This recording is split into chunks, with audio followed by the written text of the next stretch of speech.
Introduce a few people. I'm Rob Pasick, and this is CEOConnect, and I'm actually morphing this into called Leaders Connect, which is an old, a couple people know this started as Leaders Connect, and then I called it CEOConnect, but a lot of people told me that, gee, can I come? I'm not a CEO, and I realized this is really for young leaders, old leaders, and people in between. So we're going to start calling it Leaders Connect again, which was like 15 years ago when it started. Anybody remember the IT zone? Where's Kurt? Oh yeah, Kurt. Kurt's over here. Kurt was one of the founders, I think, of the IT zone, which then kind of morphed into Spark, and now is going strong. So I have lots of people here that I'm very excited to have participate. Normally, we have a little smaller crowd, and everybody has an introduction, but today, what I'd like to do is just highlight a few people, and then maybe have you introduce yourselves just at your table to one another. So I'm probably not going to get everybody here that I should, but there's some people that are either launching new businesses or have taken new roles or are just cool people that I want to point out. I don't want to miss anybody. I'm sure that there's lots of really cool people in the room. Everybody's saying, oh, Rob's going to call on me. So first of all, I'd like to thank our sponsors. Zingerman's is one of our great sponsors. It has been for over 10 years. And I've actually worked with Ari for over 30 years. So going way back to, actually Ari's in a videotape that I did about running men's groups for Today's Show. And that was in 1991. So that just gives you an idea of how long I've known Ari. And I've already been working with him, but it was a pretty cool event because I wrote a book called Men in Therapy. And the Today Show got a hold of it, and they said, Men in Therapy, that's a very weird thing. Let's go find out what this guy's talking about. So they brought a crew to Ann Arbor for a day, a video crew. And they said, well, could we do some taping? And so I asked some men in my men's group who would be interested, and most of them were interested. So they actually taped a live video of that. And Ari was part of that group, several other folks. I don't know if anybody else in the room was part of it, but it was pretty cool. And they showed, so I had my 10 minutes of fame on the Today Show, and I was interviewed, and it was very interesting. A lot of interesting things happened, but I'll tell you one quick story about it. That was a lot of fun. And that was, the show's over. It's only 8 a.m. in New York City. It's September, beautiful September day, and Miss America had been in the green room. Pete Sampras had just won his first U.S. Open. We met him. So all these really cool events happened in that morning. And then we're walking out, and we're there with my wife and my co-author, Rich Math, and we're walking across Fifth Avenue thinking like, well, that was fun if we just had our 10 minutes of fame. You know, that's it, right? That's what Andy Warhol says we all get. And across the street comes this guy who looks very familiar to us. This is 1991. Have you heard the story yet? Who is it but O.J. Simpson? Okay. So O.J. comes across, can you hear this? I'll turn it up. Oh, O.J. comes across the street, and Rich and I become, instead of these TV stars, we become these little 12-year-old kids and say, oh my God, it's O.J. Simpson, let's read his autograph. So we go back across the street and say, O.J., you know, how are you? Can we get an autograph? And so he starts to sign the autograph, and he looks at us and he says, hey, were you guys just on TV? And I said, yeah. He said, oh man, you were great. I love all this men's stuff. And I thought, you know, if I had sent him a book, the world would have been a different place. O.J. would have been sitting here with us, an entrepreneur. He would have been in Thomas Buchan's MBA program, or something like that. And, but we would have missed all that, you know, excitement for how many years. Right? So that was my 10-minute brush with fame, and I still don't think we got it. So I'll yell. But anyway, I wanted to introduce a few people. Gary, would you mind that? Gary is representing United Bank and Trust. and that's the red, the new colors. I'm sure you've seen their signs all over town. And Gary is the head of Wealth Management. Right? So if you could just talk a bit about thank you for providing all this nice food and everything. Sure. So again, my name is Gary Hopla. I am the president of the Wealth Management Group at United Bank and Trust, where we create solutions together. So that's our current tagline and our new branding. So yesterday, Rob and I were at lunch together, and I want to tell you that story a little bit. And it went something like this. I'll paraphrase, but it went something like this. At one point in our conversation, Rob said, "Wow, it's got to be really tough to be in the investment management business these days, Gary. I mean, the competition is brutal.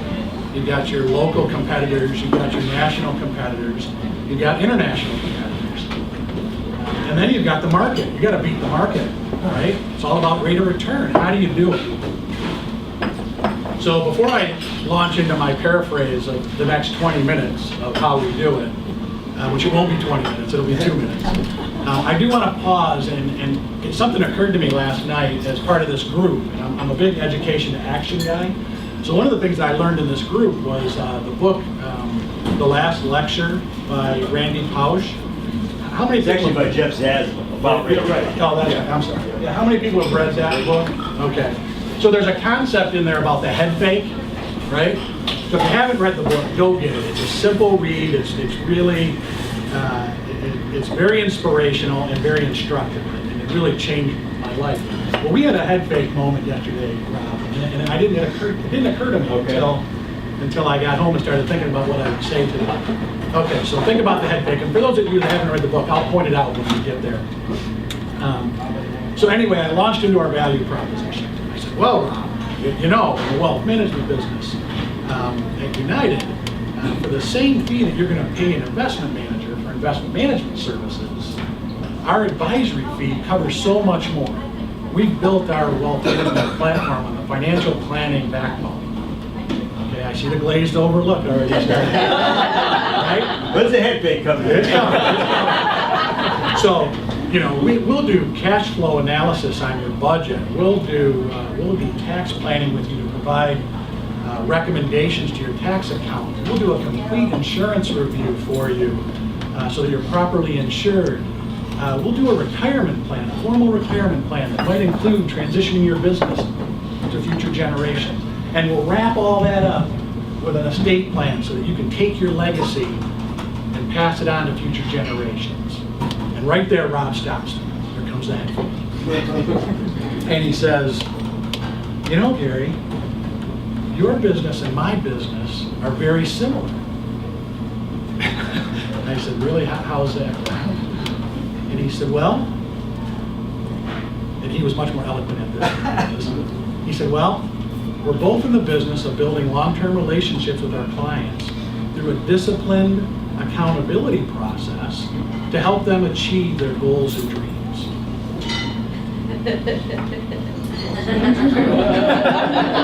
Thank you, Gary. By the way, we produce outstanding investment results. So come see us. We have an outstanding team. We service over 4,000 accounts in the wealth management group. We have an experienced relationship management team with over 15 years of experience. We manage $1 billion of assets under management for those clients. 28 people on the team with credentials like CPA, CFA, CFP, JDs. Okay, experienced folks right here wanting to demonstrate our value proposition to you. So come on in, we'll do some solutions. All right, Gary, thank you. So let's give him a hand for a great celebrate. And one of the joys I have of my work as an executive coach and psychologist is getting to meet people like Gary and get him to tell me what I said, you know? I said all that. So somebody else that I just want to introduce somebody else that I actually met with yesterday, Christina Morales. Christina, can you stand up?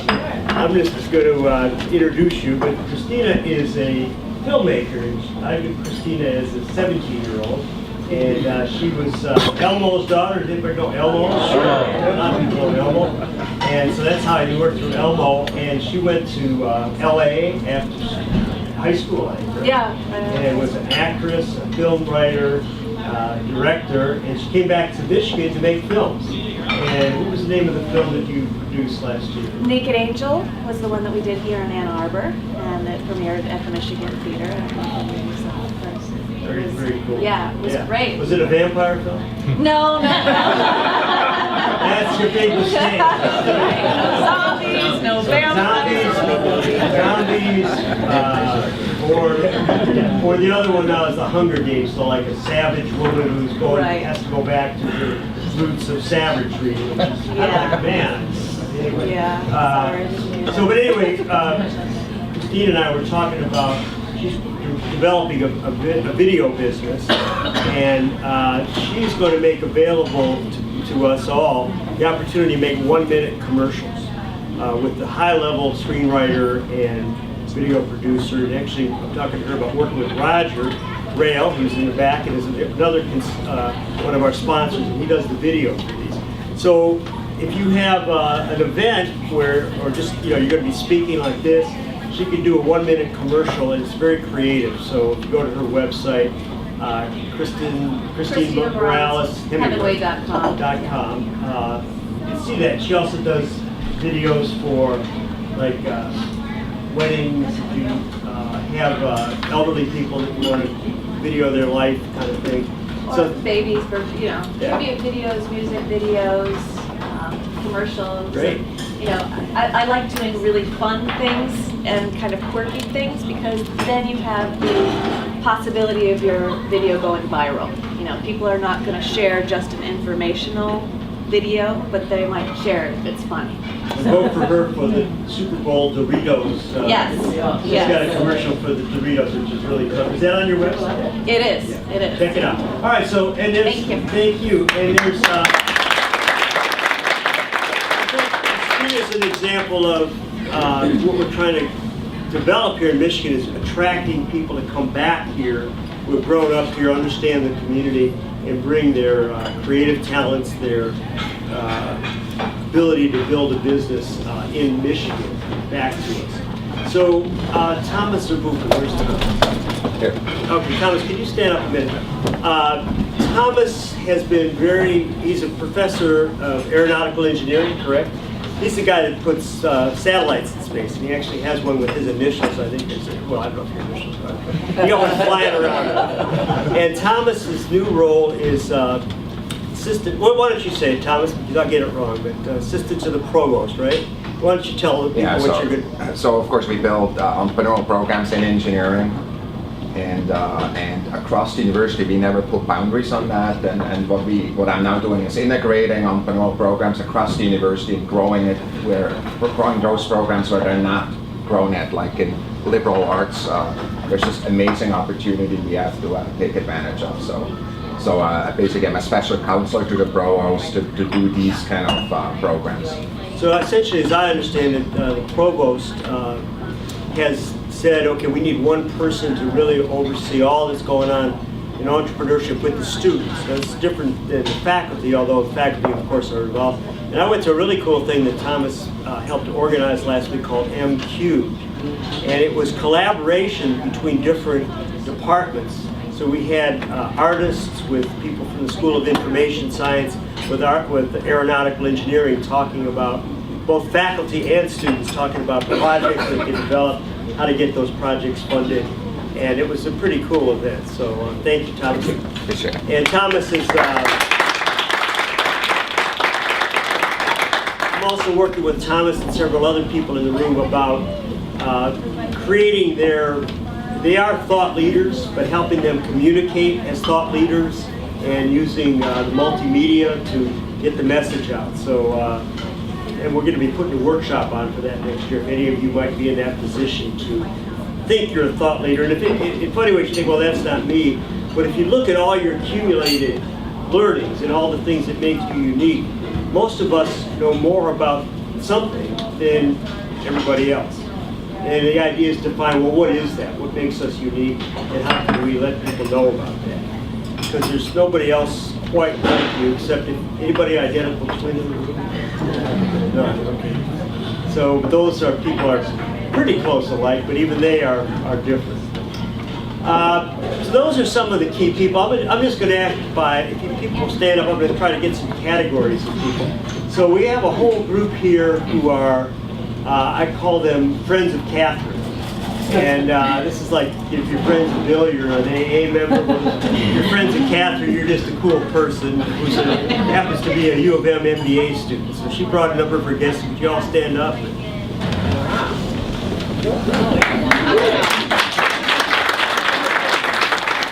Catherine, everybody else can sit down, but Catherine gets to stand up for an extra half second. And Catherine's, she does IT, and she's heading up like learning for people, education, correct? What did you say? Digital literacy education. Digital literacy education. Okay, so she's a thought leader in that. We're going to make her a brand. She already has 5 or 6 followers right in the room. And Catherine brought me in to do a workshop with her group on emotional intelligence. So it was really cool, a group of young people and technology. So they needed to learn a little bit about EQ, but you know they were pretty good about it, right? So thank you. And there's also some VCs in the room. I know Ian, Kurt, if any of you are VCs, please stand up. So, Ian and Kurt. So these are gentlemen that are, and have been involved for several years. Still on? Okay. Ian, how many years have you been doing VC in Ann Arbor? In Ann Arbor, 36. But 36 years. Yeah, but April will be 45 years in the industry, and 10 days ago we announced that we'll be raising Plymouth Ventures 3, and our first closing on that will be late December. So we'll be seamlessly going into Plymouth 3 and being able to continue to serve regional entrepreneurs. So could you say a couple of the companies that we might be aware of that you've funded? Yeah, locally, one that I'm particularly proud of is helping Jennifer Baird and Colin Rich, Tom Kinnear, and the early going with Accuray cytometers. Another one that a lot of people might remember, one of the leaders in toxins of abuse in the food chain, and looking for that is Neogen, that came out of Michigan State, and they're just about 300 million in sales now, selling in the market for $1.8 billion. And so it's been fun. In the last 10 years, we've gone from a national business to strictly local, and the number of young people coming back to Michigan and participating in our companies has been a lot of fun. Fantastic. Yeah. Thank you. You need to say what your company is and some of So the... our fund, TKM Ventures, is an early stage Okay. med So we're an early stage med device investment firm, and unlike Ian, I haven't been in the investment world for quite as many years, about 10 years here in Ann Arbor, first with North Coast Technology Investors, where we have a few interesting companies, again, mostly in the Midwest region from Chicago to Cleveland, Cincinnati to this region. Recently, Rotella was a company that North Coast just exited, Colorado-based, but again, most of the capital, most of the entrepreneurial opportunities are here in the Midwest, and so we're excited to be part of events like this, as well as things that are happening in different venues to make the culture ready for exciting new company launches. So, and then there's also other people that once you get your money and you don't know what to do with it, that are in the financial services field. So could you all stand up? The financial services, Alina, Gary, David is head of United Bank Business Banking, and and if you can't find the money you need there, Mike Cole is the head of well, you're the head of entrepreneurial business banking for Bank of Ann Arbor, and Doug, Alina, you folks all do private. Well, Pam's with United Bank, and you're Pam's daughter, right there. Yeah, all right. I looked at that. Oh, there's something going on here. Yeah. Nice to have you join us. Lynn just started at United Bank. So thank you. Some of you I don't. Your name, sir? Rob Naughty, I'm with United also. Okay, you're with United also. Great. And then we have entrepreneurs in the room. Andrew, who all? Dawn. So all the entrepreneurs, please stand up. One of the people that need the money from Ian and Kurt, or use the money, Derek. Mary, okay, so Dawn, you want to say what your business is? Ian mentioned Accuray, and I know you're working with Jen Baird now in your business, right? Ours is a non-turbine wind energy solution to make it easier to put turbines in places people don't want, or put wind energy in places where people don't want to see turbines. Okay, so wind energy, which is very cool, clean energy, and Andrew's a serial entrepreneur, right? And your latest venture, Andrew? It's a web and mobile platform that helps consumers get all the discounts they deserve from their memberships, like AAA and Blue Cross and REI, Costco, things like that. So sign up for free and tell us what you're a member of, and then we ping you at the right time and place and just help you get what you deserve. Is this a website or an app? It's both. Both, okay. So say it again? It's, sorry, I didn't tell you the name, Larky, LARKY.com. Okay, so if you're wandering around town and you wonder how to get cheaper food at Panera or whatever, then this would be the way to do it. And Derek and Mary are both in media and writing and web development, right, Derek? Yep. Digital marketing. I probably shouldn't have stood up for entrepreneur because there's some other entrepreneurs that should have stood up when you did like that marketing and advertising. All right. Well, that's you, but you're an entrepreneur. 'Cause I knew you when you started your own business. I consider entrepreneurs people that start their own businesses. Yep, and sure. Derek's actually been going over 10 years now, I would think. Yeah, right? yeah. So Done a great job. And Mary has helped me with my writing. She's a writer for hire, as is Randy Milgram in the back. And so if you have materials that you need developed and written, how many other people are in the media area to help people develop media? Okay, I guess just those two. So I'm probably missing a whole bunch of people. I know what other categories? Young entrepreneurs, young leaders. We have several people in the room, at least one or two, that have been part of my emerging leaders group. And this is a group that I've developed to try to help emerging leaders. And Hadley is one. We'll stand up, Hadley. Anybody else in the room? Hadley, you want to just come on up? I'm going to interview you a little bit because Hadley has been part of one of these groups and has worked on goals, and she's also an example of somebody who grew up in Ann Arbor, moved away to New York City, and has come back and has been very involved in the community. She's very involved in the neutral zone, which is how I know you through my son. But maybe you could just say a little bit about what you're involved in and maybe your experience with the group. Of course. Hello everyone, good morning. So my name is Hadley Lord, like Rob said, and I work for Motawi Tile Works, which is a local handmade ceramic tile company. And I do design, and I also help brainstorm marketing. It's a small company, so you get to do a little bit of everything.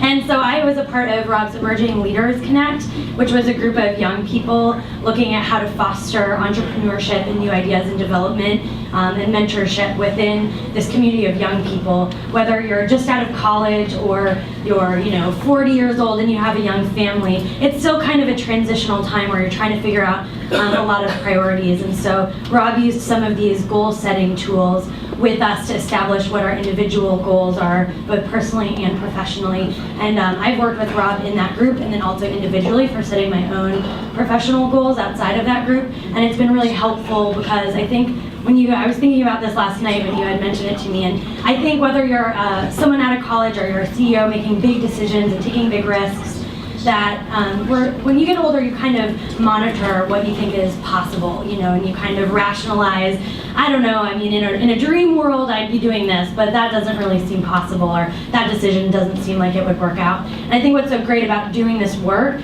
is that you're able to really set particular goals and dreams and really label what it is you think you would want to do in your dream world, and then actually take steps to make that happen. And so that's been really helpful to kind of open my eyes up to those possibilities. You recruited a new entrepreneur I to did. town. You want to introduce him? I did. This is Kevin Waltermeyer. He's new to town.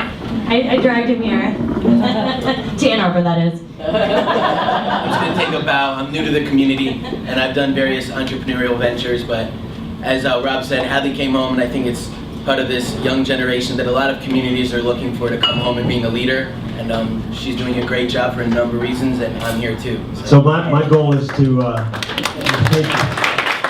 good job. And so my goal is to keep Hadley and Kevin in town here. And so he's got a lot of cool things in the entrepreneurial space, including a device that will keep your beer afloat when you're in your canoe or in your little water tub. Or when you got it with you? I'll take this over. All right. Here's your pitch. I don't have it with me. Okay. I don't have it with me, and you wouldn't need it in a canoe because the canoe floats too. But I'm sure most of you are familiar with what a beer koozie is. It's just an insulated sleeve that keeps your beer cold. And this happens to have a polypropylene extension that's weighted, and it actually operates like a navigational buoy would. So you can actually put it in any body of water. It'll even float over a crest of a small wave. So the name of it. So everyone, we have a great lakes culture here in the upper Midwest. So the company's name is Beverage Boy. If you care to go on the website, check out a fun video, beverageboy.com. So it's a great stocking stuffer too. There's my pitch. So Gary, I'm going to tell your wife what you put in your stocking. I can see. And you can see this is called Leaders Connect, and really a lot of what I want to do here is connect young leaders to experienced leaders, to folks that are having funding opportunities, to folks that are looking for work, and that's another category. So those folks that maybe are here and in transition, as we say, I know there's a few that have been at U of M and are now looking, and Patty's back there. So could you just stand up if you're in the world of looking for a job, and give you an opportunity to say who you are, and maybe somebody's looking for you right now. So Patty can't stand up. I can't stand up. But okay, there you go. All right. So Patty, where's Kathleen? She's here. I'm here, but I'm not transitioning. You're not. Oh, you got a job. All right. All I right. have a dream job. Oh, really? What are you doing? I am the Director of Marketing and Development for the National Network of Compression Centers. Ah, compression centers. Great. I lost my brother to suicide because of compression over 20 years ago, Okay. so this has been a dream to make a difference. So Wow. I'm currently working with the NFL Players Association on a lawsuit to help players. Wow. Cool. Very good. So, Yeah. And I think Kathleen's an example of, well, she's just a very vibrant, smart person, but sometimes people can get into the university and kind of get stuck in the university because it seems like the coolest place in the world to work, and that's the only place. But sometimes when you get transitioned out, you find out that your skills are really quite valuable in the outside world as well. And so Kathleen, congratulations. I also lost a family member. My grandfather, who I grew up with, and I'll be talking about today, died of suicide. So a lot of us just think about how many of you, we think of mental illness as a out there kind of thing, but how many of you have a family member within one or two spots that is either has suicided, is depressed, is alcoholic, is anxious, kid or sibling, or parents? How many have that situation in your family? it's 1 out of 6. Well, in this room, it's. So I think it's 1 out of 6 at any time themselves has the problem. But if you look at I'm a family therapist as well as an executive coach. If you look at every family, that's one of the first things I teach is you don't have to be ashamed because this is extremely common. At any one point in our culture, 25% of the people are either suffering from or being treated for depression or anxiety. So 1 out of 4 people, and it's a pretty cool. And I've been through that myself, so I understand.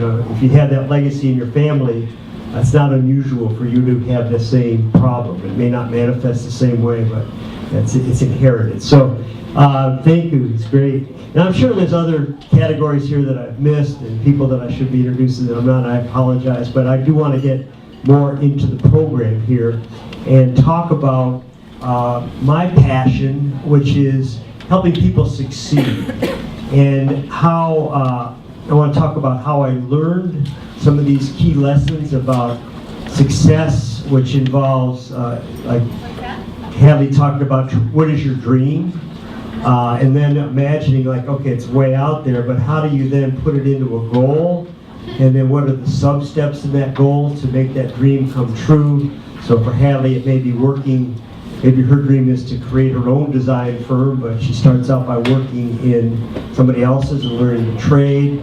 And then maybe she needs to figure out how to raise money, and maybe she needs to figure out how to recruit people, and so on and so forth, until the goals have created a business. And many of you are there already, but then it's a matter of willpower to keep it going.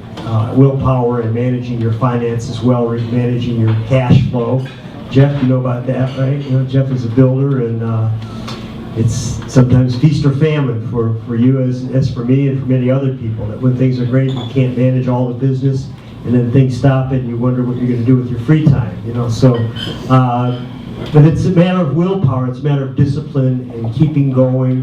And I've learned some pretty interesting techniques about that. There's a lot of new research from the various fields. The brain, I've studied the brain, neuropsychology, behavioral economics, and I'll be talking about some of those studies as we go along today. So the other part about the willpower I find is that no entrepreneur is successful in isolation. That you have to be part of a community, you have to be part of a group. If people talk about great inventors like Edison and Ford, and so, well, these people, their name is out there, but they were all leading a team. And the team really was doing a lot of work. You see this at the university where professors are lauded for their work, but there's usually a team of graduate students that are working with them that hopefully get their name on the papers, but the graduate students don't win the Nobel Prize, you know. But there's usually always a team, and that's one of the things that I've come to really appreciate is the team. So I'm going to talk about a little bit of my experience first, and then we're going to move into some of the tools and techniques of goal setting, and then I want to talk about what I'm offering to folks and participating in, opportunity to participate in the goal achievement community, which I'm growing, and it's going to start some new groups in the fall. So let me just start with a couple of my personal stories. First one is about excuse me, growing up. And today is a day that's very powerful in my experience of growing up because it's November 22nd.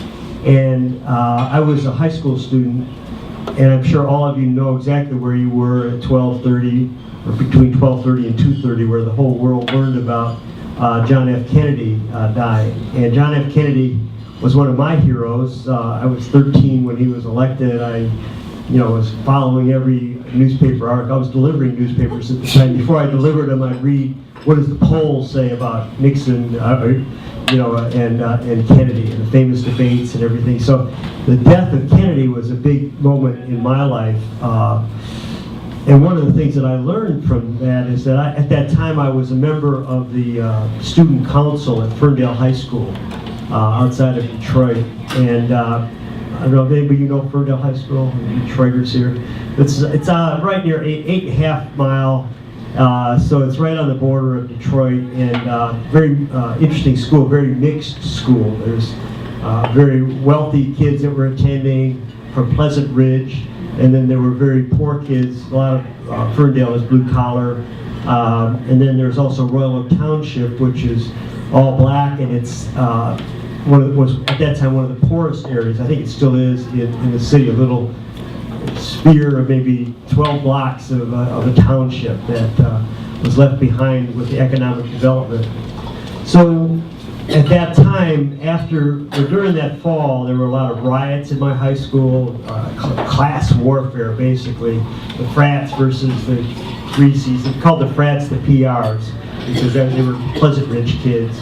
And they were fighting the blue-collar kids, and the white and the black were fighting. And we had a point where our homecoming dance was canceled because of the riots and danger.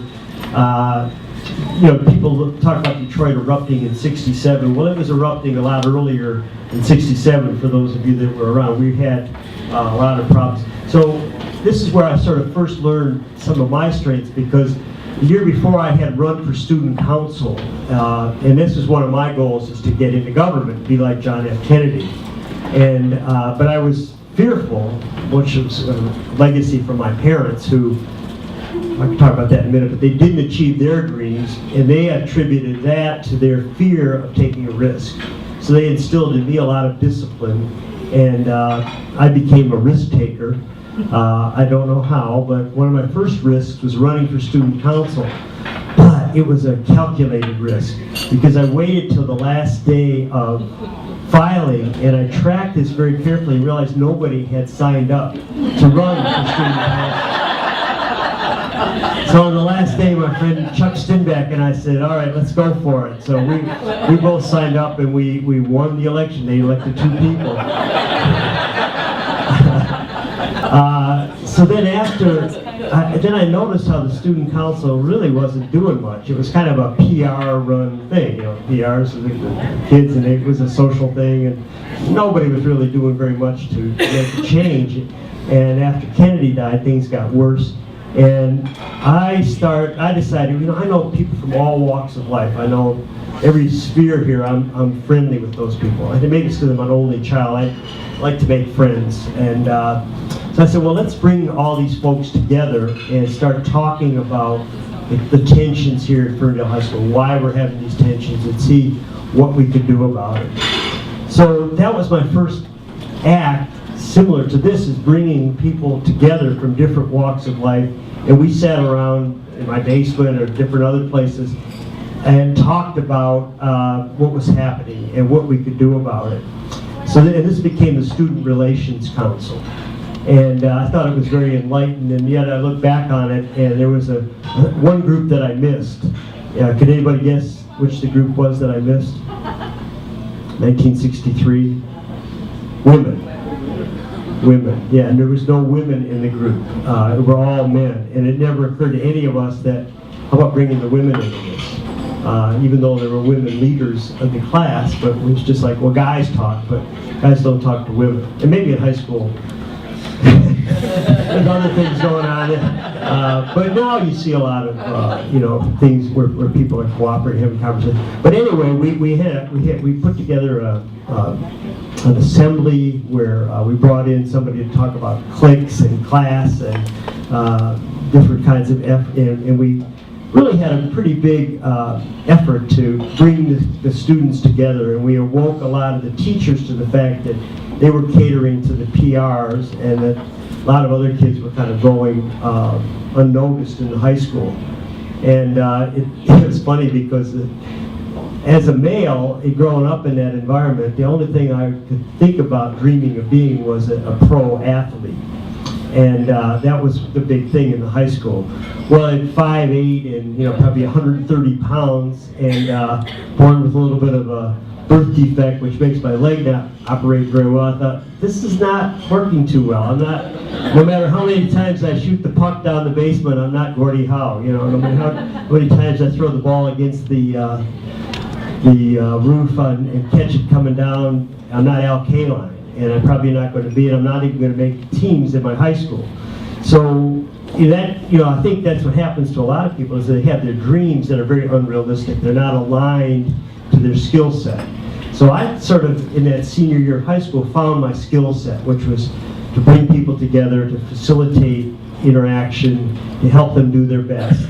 And our team, high school basketball team, was meanwhile having a great year. And at the same time, we decided to put together a student unity day. And we said, well, let's put together these little tags that would hang, like the Galen's tags, little square things, and people would get them, and it would say, let's go, baby.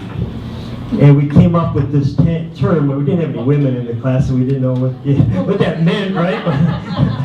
But we thought, well, this would be kind of the theme, and people would say, what's that about? We could say, well, it says Student Relations Council, let us talk about this, and we'd get a conversation. Well, we put this out on a Friday. It was the same Friday that the Ferndale High School basketball team was going to Lansing for the semifinals of the state basketball championship, which was just the coolest thing that had ever happened to any of us, to be part of that, win after win after win, all by 1 point.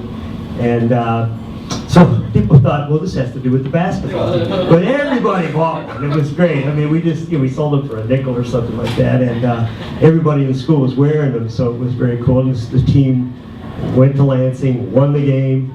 Next day played Albion, I think, or Adrian in the finals, and they won that game and were, for the first time ever, the state basketball championship of Michigan. And those of you from Michigan know that's a very big deal. That's a lot of fun. So that all worked out, and I mentioned Kennedy. The thing that was cool about Kennedy was that year they decided to give the first John F. Kennedy Award. And it went to the students, a boy and a girl, who most exemplified the characteristics of JFK. And I won that award, and it was really, really cool. And I was completely shocked, because I didn't, I wasn't one of the jocks. I wasn't one of the people that everybody knew in the school. I was just Robbie, and I just hung out. And so it was very cool to be acknowledged for that first JFK award, which has been given 50 years since then. So there's 100 people now that have won that award. And that was one of the first times I recognized I'm a leader, whatever that means, that I have this leadership capacity. It was born in me, and I've had these debates with people like Thomas about, can you make leaders or are leaders born?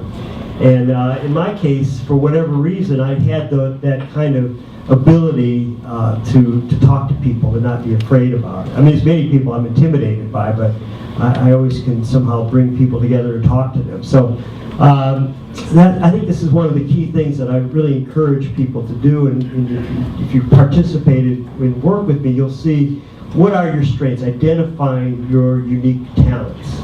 And I really think that one of the keys, if you look at that sheet where it has self-reflection, a key to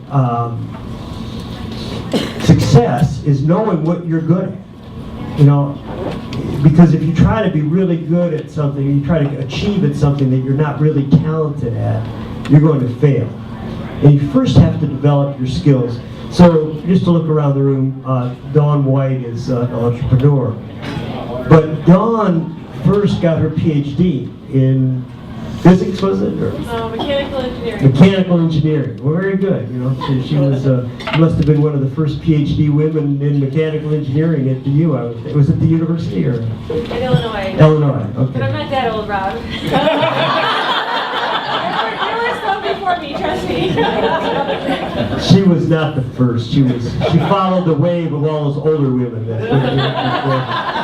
But Dawn developed those talents first and then became an entrepreneur, and so she knew what she was good at, which was academics, and she got those degrees, those degrees, because she got many, and then later decided to try to apply those to companies, and she's now on her second company, correct? But she still struggles with the entrepreneurial side of it. I mean, when I talk to Dawn, she says, well, basically I'm an intellectual, I'm a thinker, I develop things. And so she's put together a team which helps her do the entrepreneurial sides of it. And I think this is a lesson I learned, is that you have to have a team behind you because you're not good at everything. Derek, I know, has teamed with people. Patty, who started a company and was the COO of the company, had salespeople working with her. She had professionals who provided therapy for people, physical and occupational therapy. So she built a team, and the team was successful. And I think that's one of the things I learned in high school. And then, so I would say all of you, think about finding out how, through self-reflection, what is your key, unique set of skills. And for everybody, it's unique because you're born with certain DNA, you were raised in a certain environment, you learned certain things, you had aptitude for certain things, you tried to fill up your potential. How many of you heard that thing? Well, Barb, you're not working up to your full potential. Never happened. I heard that many a time. They didn't use Robbie, he's a smart kid, but he's not working up to his full potential, whatever that means. So, how do you do this? I think one of the ways that we do this is not just asking yourself, because research shows, and I've seen this as a psychologist, self-report is actually not very accurate. Shakespeare said, know thyself. Well, he didn't say, but it's damn hard.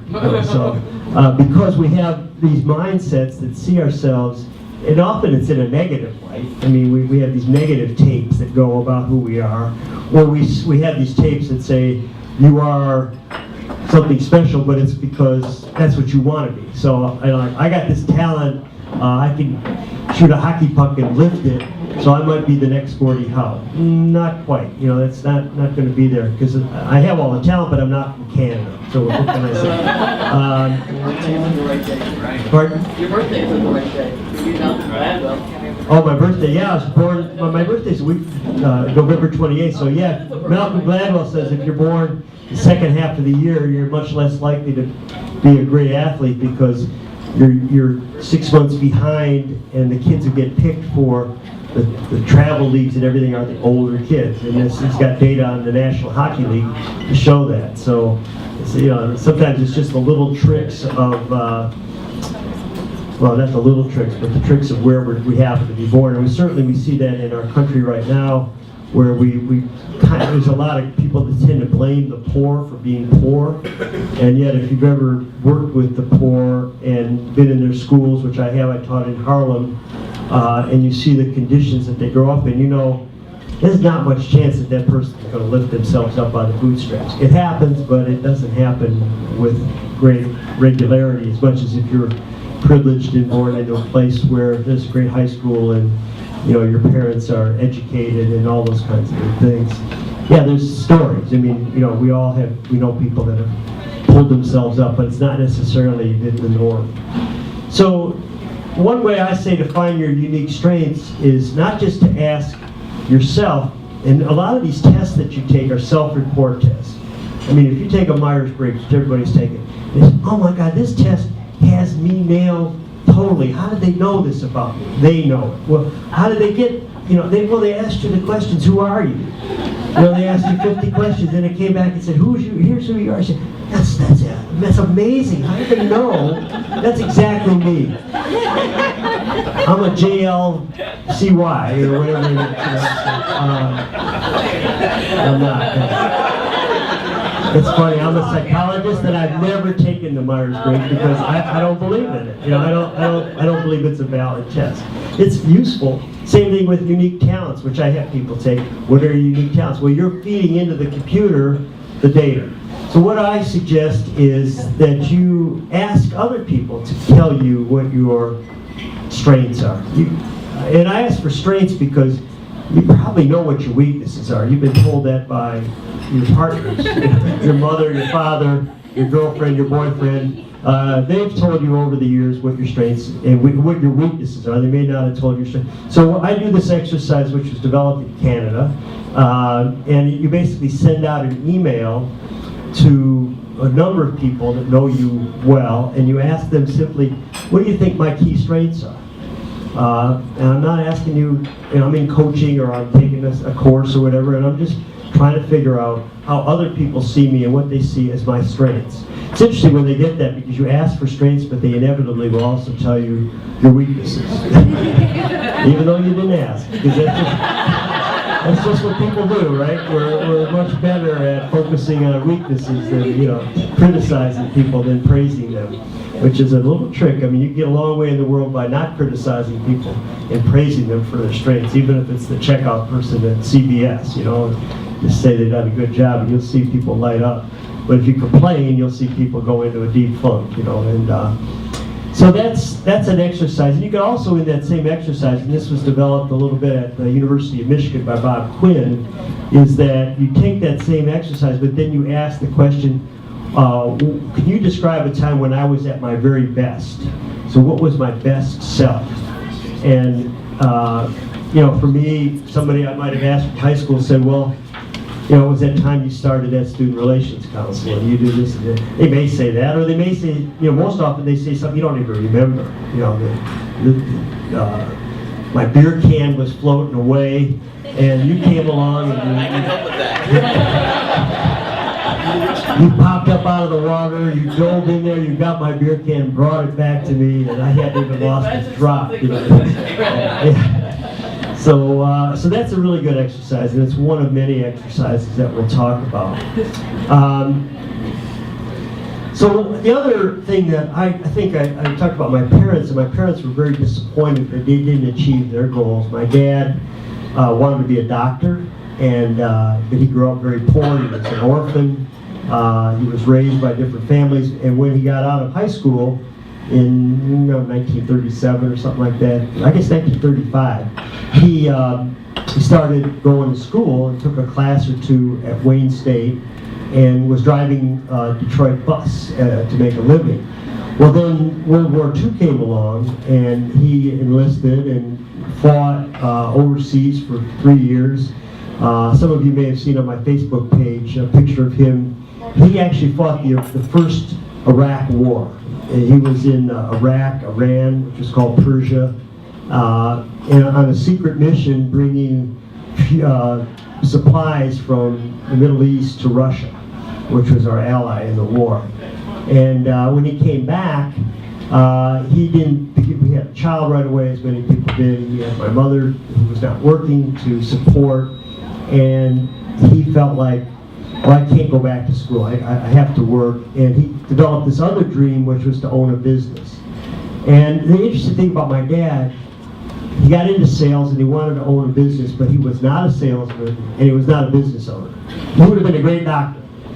He would have been a great doctor. Very smart, very good, warm personality, but not a salesperson's personality, and not a business owner's personality. He was not an entrepreneur.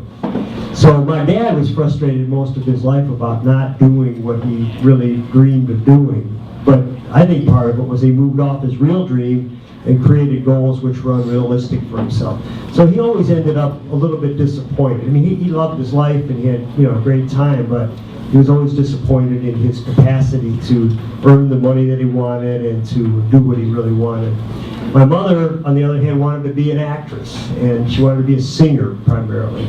Well, she had a great voice, which is terrific, but my mother also suffered from anxiety disorder, and she was afraid to get out and perform. So here she wants to be a singer, in clubs and radio and everything, but she can't bring herself to go to a rehearsal. And the only time she could sing is maybe in the temple choir, where it's easier for her. But then again, she's always disappointed because she sees people, well, I was the same age as Lena Horne, and look at Lena Horne's career, and she would compare herself to these great singers of her age and say, well, I could have done that. So a lot of regrets for my mom. So that wasn't a good message that I got, except I did get the message that, Robbie, you're going to succeed. We didn't succeed the way, but you're going to succeed. And what they instilled in me was discipline, particularly my dad. And so one of the first things that I have here about succeeding at anything, it requires discipline. And Hadley talked about accountability. It requires that you're disciplined and that you're accountable to yourself, and that you're accountable to others for your achieving your goals and hitting your marks. And I'm sure all of you have had people that work for you that you can't hold accountable. You can't have those people work for you because they're not delivering, and there's always an excuse. The traffic was backed up, I couldn't get to work today, or somebody in the family was sick. And once in a while you're fine, but then if it happens regularly, you can't get. So the key of being accountable and saying whatever you do, you're going to finish and you're going to get done. I think this is another key piece to success. Thank you, Dan. And I think that's what I got instilled in me in my youth. And so my dad would, from the time I was in 7th grade, say I could not watch television or go out with my friends after dinner until I had finished my homework. And he put in that's got to take at least 2 hours. I said, but Dad, I'm done. He said, you just put 20 seconds in. How could you be done? Or I did it at school. No, you got to sit there. And so I sat in my room, whether I got things done or not, for 2 hours after dinner every night, like 7 to 9. And it didn't matter what I was doing. I was pretty mad about it because I missed some good TV. I missed playing with my friends. And we had one of these streets where every year we had a different sports event, but at 5 o'clock or 5:30 with dinner, that was done. It didn't matter if the kids were out playing. So I think that was a really important thing that was instilled in me. And I don't think we're necessarily born with discipline, although I'll tell you a story in a minute about maybe how we are. So that was what I learned from my dad. That's what I learned from high school. I had other great experiences, which I'll talk about as we go along. But I wanted to have you think first about yourself. This is a little bit interactive workshop. So in a self-reflection piece, I want you to, first of all, put down what was the key lesson that you learned from your parents, or wherever you brought up, some people were not brought up by parents, that has been instilled in you that you think is a key to you being as successful as you are today. And just try to come up with one thing. I came up with discipline, because people say 15 things, but I want you to think, what is the key thing that you learned from your parents that is enabling you to be as successful as you are today? How are we doing on time, Rachel?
started again.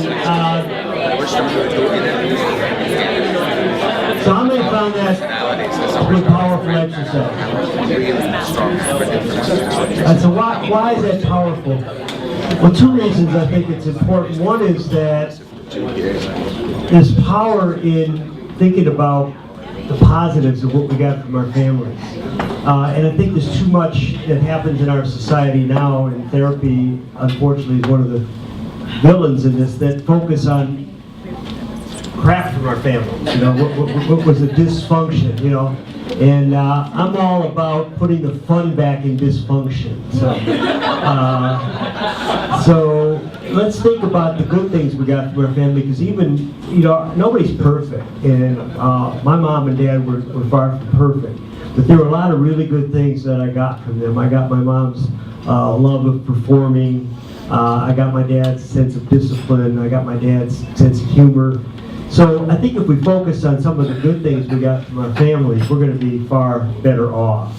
And, you know, it's interesting because I know some of your families, I've met some of your families. I know Christina's family very well for over probably 35 years. And if I get you in therapy, I'm sure I can get you to tell me bad things about your family. But knowing them, because everybody's got their faults. I mean, you know, but if you really focus on what are the strengths you got from your family, it's a very powerful thing to do. And, you know, secondly, if you tell a story, it's much more powerful than just giving the results of a test or, you know, a specific answer. And I teach a lot about emotional intelligence, and one of the things that I think is a key to emotional intelligence is ask people about their stories.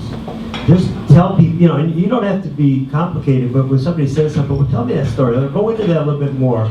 Or just ask people, where are you from, you know? And instead of saying, oh, you're from west side of Ann Arbor. I'm from there too. Let me tell you about my growing up, blah, blah, blah, blah. But instead say, well, you're from west side of Ann Arbor. Whereabouts? Well, what did your, you know, how many siblings, you know, and you try to draw the person out and get them to talk about themselves. That's a lesson from a book that I read in high school called How to Win Friends and Influence People, which is still a great book. I mean, if you have not read that book, I would really recommend it. One of the startling things I learned from that book, and I've been an inveterate learner. It's another thing I learned from my parents. They always had books. We'd go to the Oak Park and Ferndale public libraries to, you know, get books every week. In that thing, they said, ask people about themselves. Ask good questions. Don't talk about yourself all the time. And one of the most irritating things is when you meet people, and whatever you say, they bring it back and they self-reference, and that's all they want to talk about is themselves. And, you know, you could sit with a person and you say, you know, I just sat with that person for an hour and they never asked me one thing about myself. And they don't know anything about me. And so, you know, if that's a first meeting and you're sitting there, and Michael, you know this very well, you've talked to lots of people. Michael ran Hillel for many years. You walk away, they're not going to want to be your friend. You're not going to want to be their friend if they haven't asked you anything about yourself.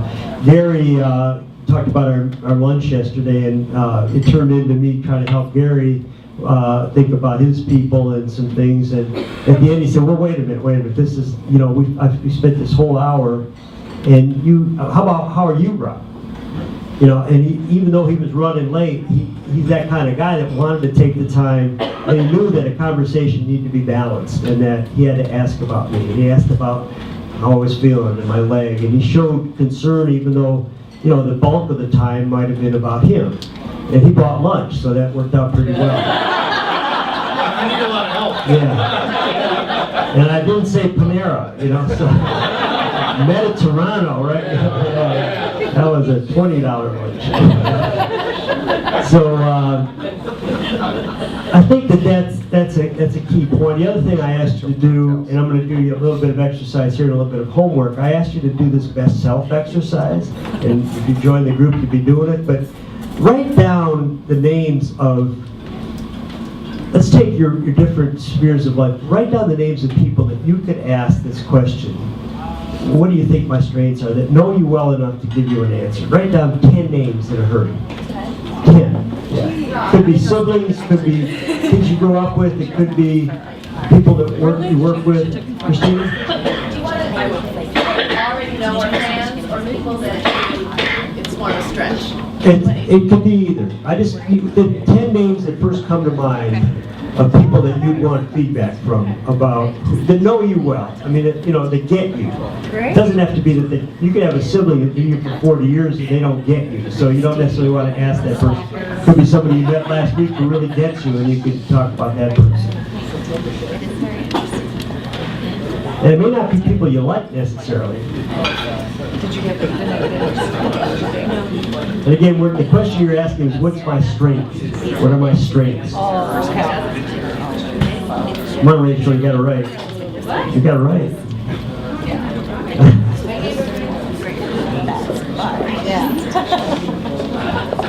Nice to see you again. Are you getting another Oh, you like it. So I'm putting this out there. I'm not saying do the exercise, but it just kind of gets you in the mindset of who you want to ask and who knows you well. And you're going to be, a lot of people will be around familiar people next week over Thanksgiving. And it's a good opportunity to take a conversation. If you have to break away from the Lions game, that's not the worst thing in the world, because if you watch long enough, they'll lose it anyway. Don't put that out there. I remember going to a Thanksgiving game with my dad. It was Alex Karras and Roger Brown were the linemen. Bobby Lane was the quarterback. Those were great teams back then. Right? These teams have been anyway. So let's move on. I want to tell you. I said I was going to bring in some research, and I wanted to describe a couple of experiments. I'll start with one, which is probably the best one to illustrate some of these points. And this is a story about the marshmallow. Anybody know the marshmallow study? Yes. You know that stuff, okay. All right, so, yeah. Eat one or wait for two. So these are 4-year-olds, scientists at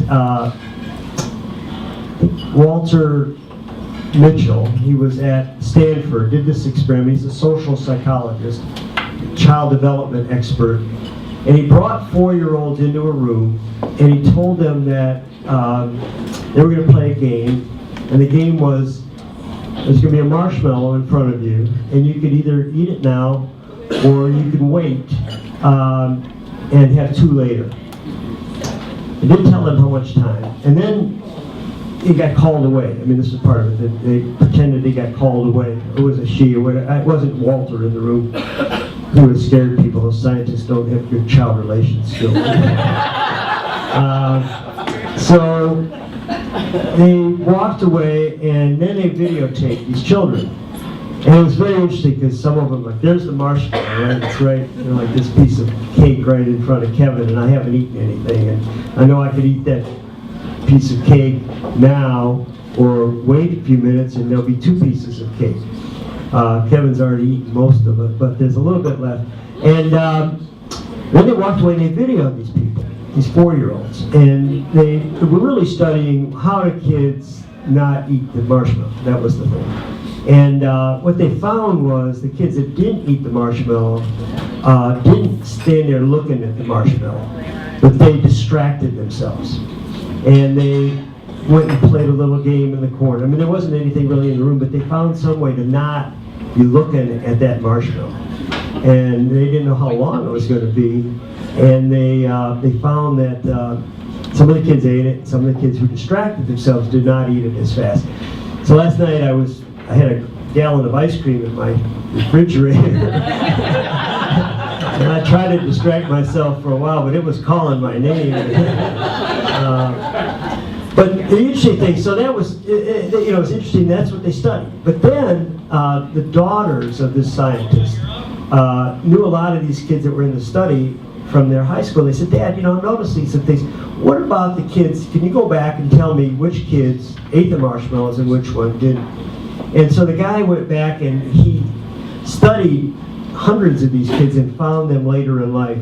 And the ones that did not eat the marshmallow turned out to be highly successful. And the ones that did eat the marshmallow were much less likely to be successful in making friends, in grades, in income, in all kinds of dimensions.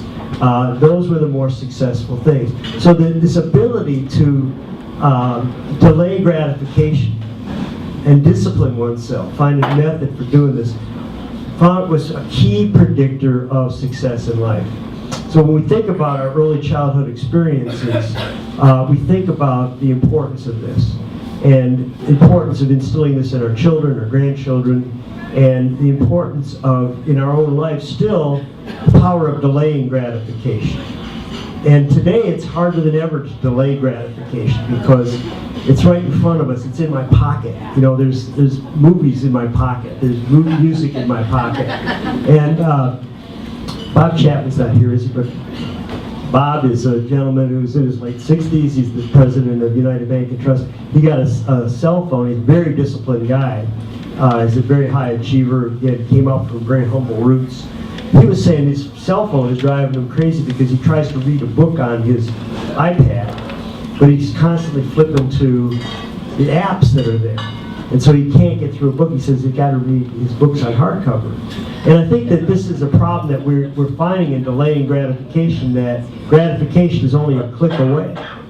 And you know, we can go to fun really easily. And it's really harder, I think, for us as older people to discipline ourselves, but even for our kids, they haven't learned that lesson very well. So this is one of the studies that I draw on to think about this from a social psych perspective. So the question to ask yourself is, how well do I delay gratification? This is a key to success, is that you have to put up for a long time without achieving. So for the entrepreneurs, Jeff, how long have you been in business for yourself? 15 years, okay. So people probably see you as a relatively successful guy now, right? What were the early years like? Well, there weren't many paychecks at times. Pardon? There weren't many paychecks at times. There were long nights. So what kept you going? You were delaying gratification. Probably could have been working for somebody else, making a better living at that point. I did engineering for 15 years and decided I was done with having a real job. Okay. But, you know, if you work for yourself, you can call the shots and everything. Yeah. So I went from having one boss to having 50 bosses. All your clients, yeah, exactly. Yeah. So, but this is an example. Everybody I know who started a business, and please, if you don't have this experience, tell me. That, you know, you have to delay the gratification. You can't take what you earn and go buy yourself a new car, or you know, go out to fancy dinners or whatever it is. Certainly, U of M students. There's a number of MBA students. You are now putting off learning, and the MBA students in this room, I think many of them are part-time MBA students. Can you imagine? They're working full-time and going to school. Is that correct, Catherine? A lot of these folks are part-time. So Catherine has a full-time job and is going through an MBA program and is spending the money on that MBA program, which is, what, $50,000 a year or more? $70,000 a year. So they are investing in themselves, just like Ian might invest in a company, and they're putting off gratification, saying, you know, I'm not going to go home and drink beer and, you know, watch the latest episode of Mad Men or whatever, but I'm going to discipline myself to get this degree for the future payoff. And those that started business have that same thing. You know, and you have to take risks. I mean, you have to know that you're giving up something. And there are people in the room who have given up lucrative incomes because they wanted to achieve something special. My friend the Milgrams over here, Randy, you knew I was going to call on you, didn't you? Every time. But I'm going to tell the bad story this time. No, I won't tell the story of how you hurt your leg. Somebody can ask you later. But Randy and Patty were living in LA. Randy's from my home. He's a homeboy from Oak Park, same place as me, and was making a pretty good living, being what everybody's dream is, a LA lawyer, right? You know, so a lot of people would aspire to, you know, I don't know what you're making, but it was probably considerable, a lot more than he probably made since then. But it was a hard thing. But he decided when their son Sam was born. And what was the famous thing that Sam said to you that woke you up, Randy? You stand up and say. Well, he makes me do this every time. No, I used to work, from 8 in the morning until 10 at night, at least, at a job I could barely stand. So I didn't see my son in the morning, and he was sleeping because he was sleeping. He was 2 years old, 3 years old. He's sleeping, and when I leave, he's sleeping when I come home. So I guess Patty had referred to me at one point, wait till your father gets home, kind of a thing, or when you see your dad. And so he was only 3, and it was a joke, I guess. But he said, "You mean that man who wakes me up at night?" That's what he referred to. So I quit my job like the next day. Well, not really, but I made plans to quit at that point. And that was one of the reasons. Yeah, so this thing about not, so Randy had achieved a goal, which was to become a lawyer and to make a lot of money, but it wasn't really his dream. His dream was to write, to be a writer, actually to write a novel, I believe. Is that correct? Or be a writer, and then eventually it was to write a novel. And so Randy and Patty gave up their jobs in LA and moved back to Michigan. Fortunately for us, settled in Ann Arbor. And Randy started Millwright Productions, which, Millwright Communications, which has created great writing for many corporations in town. Randy's working on his novel, and he's living, I think, a life that is quite exemplary. And Sam knows him from other than waking him up, so it was good. Sam just got married this summer, and he's a great kid, and they've really devoted their lives to being sure that Sam was raised well. And Patty got a job. She's a speech therapist, but ended up being a COO in a startup, and also did very well. And is now looking for a new venture because, like Randy, she said, "Well, I don't want to go back and doing that. I want to do something more to my advice." So she's thinking about entrepreneurship herself. So there's lots of stories of these in the room, and I share these because these are folks I know. Randy and Patty are friends. I work with them. But this idea of having this dream and really thinking about how do I make that happen, and maybe giving up something to get to something that's more important. I think that's still one of the key things. And I've never seen, I've got this metal file box, which I'll talk about. This is Exhibit A here in my trial. And in this file box, I put down 2 things. One is inspiring things that I read, it's quotes. And the other thing is my goals. And I'll talk to you about that in a second. But in this box, one of the goals that I wrote down, one of the quotes I wrote down, and this was in the 60s when I was teaching in Harlem, was nothing worthwhile is ever achieved without facing great risks and distinct difficulties. So people who think that it's an easy road and they're going to go out and it's going to be easy sledding are disappointed. Sometimes people go into business because they have a customer. Larry, you probably could relate to that. You got a customer, let's start a business, right? Larry's been in the PR business for 40 years or so? Is that? No, not that old. Come on, Larry. 26. 26 years, okay. Is that how old you are or how long you've been in the business? Pick your pick. But Larry, you have a customer and then you think, this is great. Well, I had a customer let me do the executive coaching because I had 2 customers in 1 year that were really lucrative. And I thought, well, this is going to be easy. Well, it took me 10 more years to make the money that I made in my first year, just because the customers were there. The rest of the time, some of that was luck, some of it was I was working and couldn't spend time developing new customers.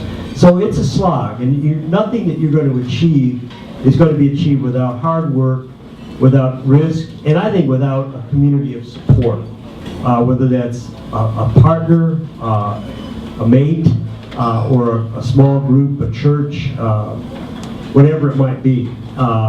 That's what it takes to get through that. And if you try to do it on your own, or if you try to go for something that you think is going to be easy, then you're not going to succeed. Stacy, you probably know this. You're in business for yourself as an attorney, right? There's another gentleman here who's an attorney. I mean, you guys out on your own in the attorney world, it's tough. There's a lot of competition, but you decide, I don't want to be part of a firm. I know what that life is like. I want to carve out something for myself. So these are the folks that I really admire, and I think embody many of these characteristics that I'm talking about. So my metal goal box. I bought this box in about 1969 in New York City. Probably about $1 at the time. And I bought it at a little stationery store on Broadway and 101st, I think, which is near where I taught at 105th in Spanish Harlem, 105th in Columbus Avenue. And I learned about goal setting primarily from a man named Al Fann, F-A-N-N. And Al, when I came to New York in 1968, I wanted to be a teacher, but I didn't have a teaching degree. It was kind of the Wild West. I heard that there were teaching jobs for non-certified teachers in New York City, so I went there, but I didn't know anybody. And partly it was, you could say, well, that was aspirational. It was probably more fear because Uncle Sam was also looking for me, and if I didn't find a teaching job or something, I was going to be in Vietnam before too long. So, and I know there are people in the room there who went to Vietnam. Appreciate your service there, Larry. And I decided I didn't want to do that. I wanted to try to serve in the way that I knew how. I wasn't really great at playing war in the yard, you know, and so I decided I was better off teaching, which I love to do and work with kids. So I met this man named Al Fann, and Al was a house painter from Cleveland, Ohio, and he was about 40 at the time. 40, he's now 90, so yeah, that's about right. Maybe he was 45, and he had grown up in Cleveland, and he had a dream of becoming an actor. But he was a house painter, and he had a family, and he had 3 kids, African American and poor. And he started acting at a place called the Caribou Theater in Cleveland. You know Caribou, Kevin? You're from Cleveland area, are you? I know it well. Yeah, Caribou is one of the finest African American theaters in the country, in the world, really. And Al started getting roles there, and then he decided that he was going to make the big time. And he started reading self-help books. And he read every self-help book that he could find. And he gave up everything and moved to New York City with his second family, 3 kids. And they got an apartment, and Al started to string together work. And he got work, this was just after the anti-poverty program that Lyndon Johnson started. And there was money in the schools to develop programs for kids. So he started a program for kids, teaching them about their heritage through the creative arts. So it's African American, Haitian American, Puerto Rican American heritage through the creative arts. And I got to meet Al, and Al was a self-made guy, very charismatic. I really enjoyed him. He taught me a lot. And one of the things he taught me was about writing down your goals. And he had read Think and Grow Rich, I think, or one of those books, but it was about the idea of how you set goals. And he taught me that method, which I still use to this day, and I will teach to you if you participate with me in a program or in counseling. But the idea is that Al instilled these ideas in his acting company. And I started working with Al as an assistant teacher to him. That's how I got into the schools. And I became the only white member of this all African American theater group, and I knew nothing about theater. I knew nothing about African American heritage, but he needed me to help him.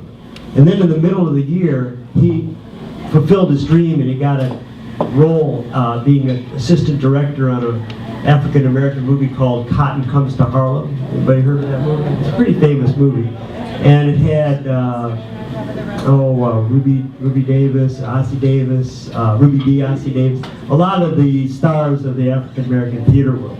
And Al, so he said, well, Rob, can you take this over for me? I'm going to be gone for a while. Well, he was gone for 6 months, and I'm running this program.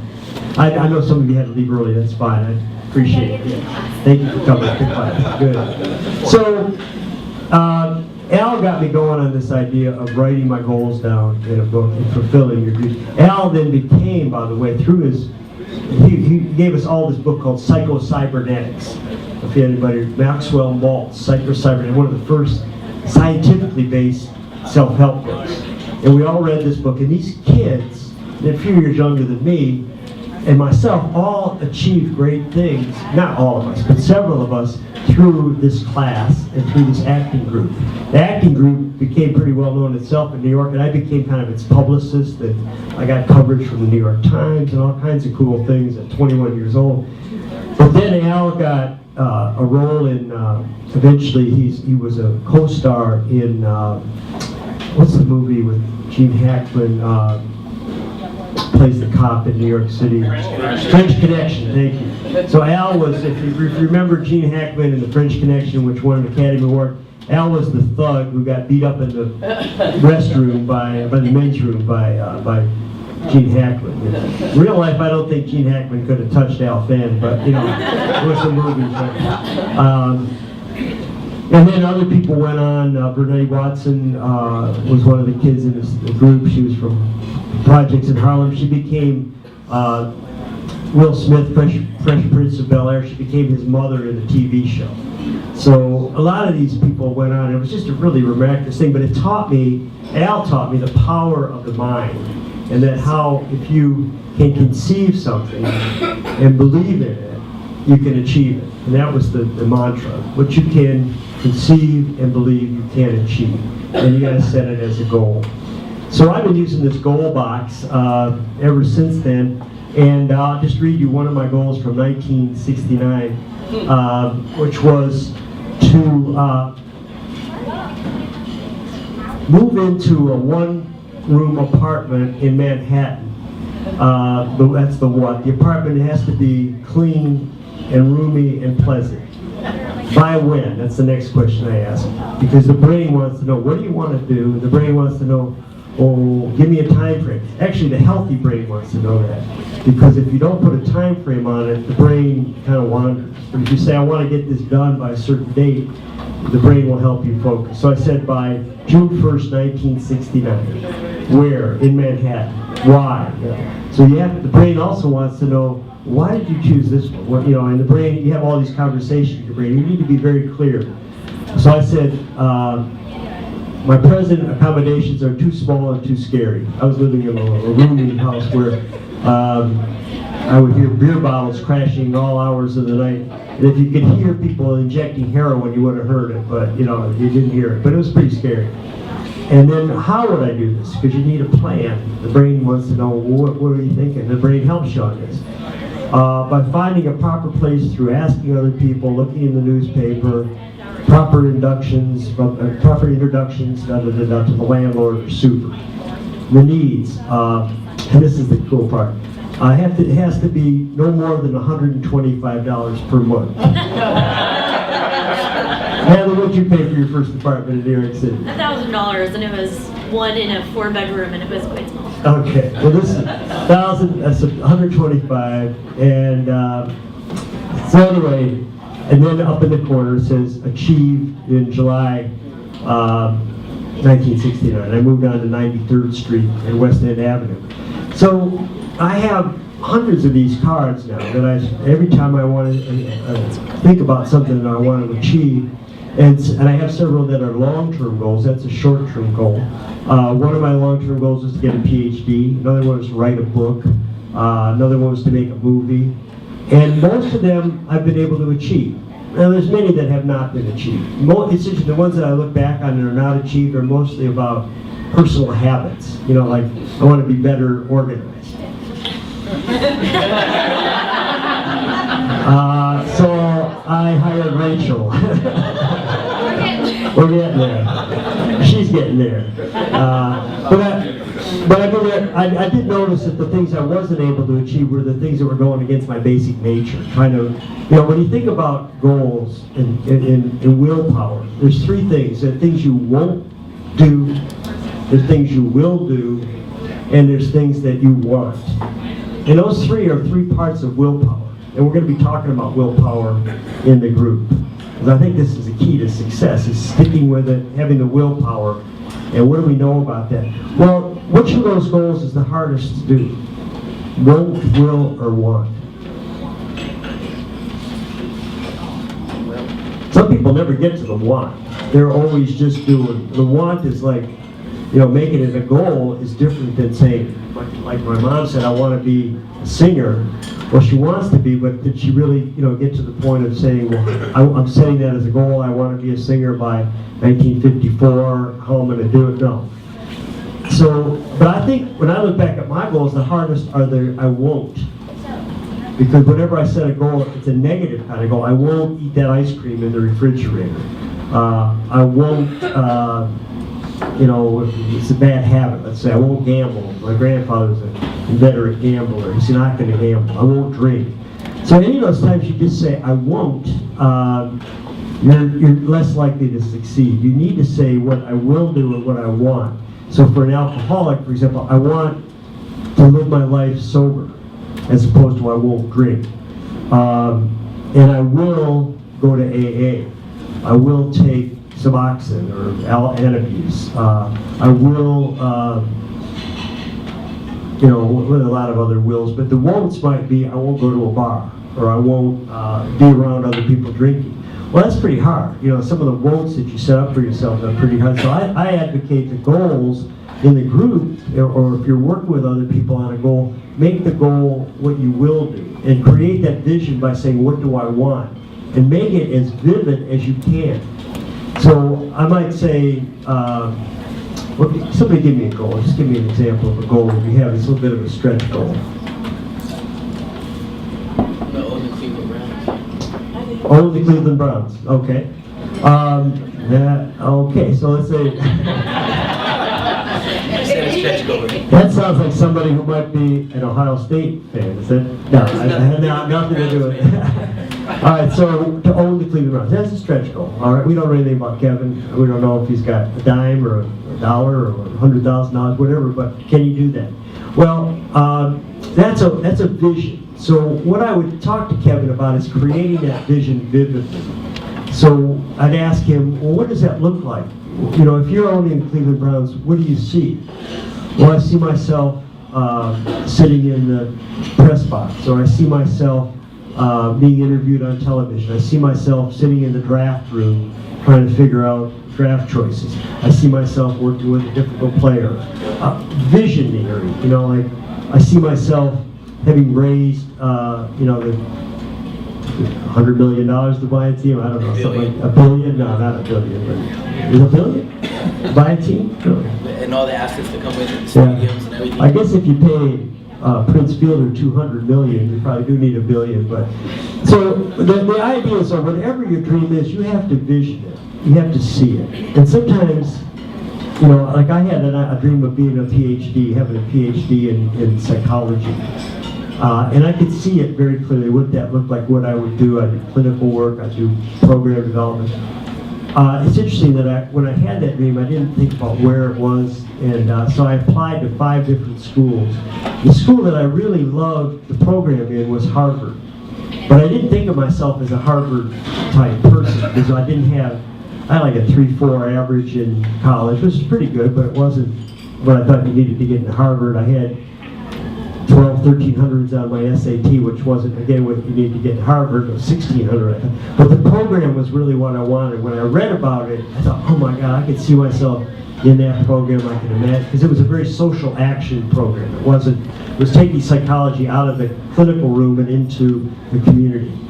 So I got really excited about it. So what happened? I got turned down at 4 schools, and I got accepted at 1, Harvard. So go figure. I mean, the other schools were obviously less, but the one I really was passionate about, I was able to get in. I probably wrote the best essay, I probably presented myself best, and I was completely shocked when I got into the program. So that idea of envisioning what you want, really hitting upon it and going for it. So I admired Kevin about owning the team, and it's a stretch goal. It's one that you can really get behind. And, there's a path to doing that. He knows what it takes. He's done a little research to know that it's going to cost $1 billion. Okay, you don't have to come up with all that at once, though. You have partners, you have different ways. So it's a strategy. I would love to work with Kevin on that. Although I prefer that he buy the Lions, because the present ownership has been a disaster for 40 years, but we won't talk about that. So this again is the visioning, and then the goal setting has to do with the process of, like I just showed you, the why. What is it that you want? By when do you want it? Why do you want it? How will you get it? And the last part is, with whom will you work? And that's something I've added after Al Fan, that you need a community. I've come to believe that very strongly. So this is the program. I want to get you guys out of here by 9. The program is just described on the sheet. I'm trying to help you walk away so you have some tools, whether you do the program or not, about goal setting, about creating a vision, setting the goals, and then thinking about your willpower challenge.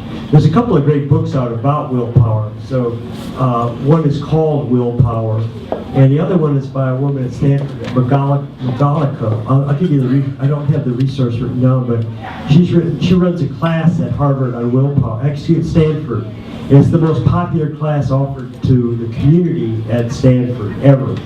And she teaches the latest science of willpower, and I hope to incorporate a lot of that in my work. I have already, and I want to make it about that. So I'm going to wrap up. I'm going to stick around if you have questions. I want to get you all out on a reasonable time at 9 o'clock. I thank you all for coming. I invite you to come back to Leaders Connect. Next year we have Paul Friedman, who's going to be speaking about the business of water. In January, Paul is a 40-year entrepreneur in Ann Arbor who runs Lindo Tech. February is David Brandon, who makes signs on stadium. And David's a friend of mine, and David has been a very successful entrepreneur, again, from South Lyon, who's made a really great life for himself and is a strong believer in goal setting. Who else do we have coming? We have some folks from Root Learning. We have Joshua Kampner, who's an entrepreneur in town. Anybody else that I'm forgetting? Roger Newton. Yeah, so we're going to have a really good program. And if you have suggestions for people that you would like to participate. So the program is designed there. If you want to sign up for it, Rachel can take credit cards. If you're interested in learning more about it, please contact me. And I have a lot of references on goal setting that I'd be happy to establish, but a lot of the best stuff is not in books, it's from people's stories. So I think one of the best ways you could do this, David, if you want to get into it more, ask people, how are they successful? What do they see as the keys to success? What have they done to achieve their goals? So on and so forth. Don't ever let people go. If people want to stay and ask questions, I'm happy to stand up here and do it, but I want to respect your time. And I'll see you all in the new year, probably. Happy Thanksgiving. Thank you.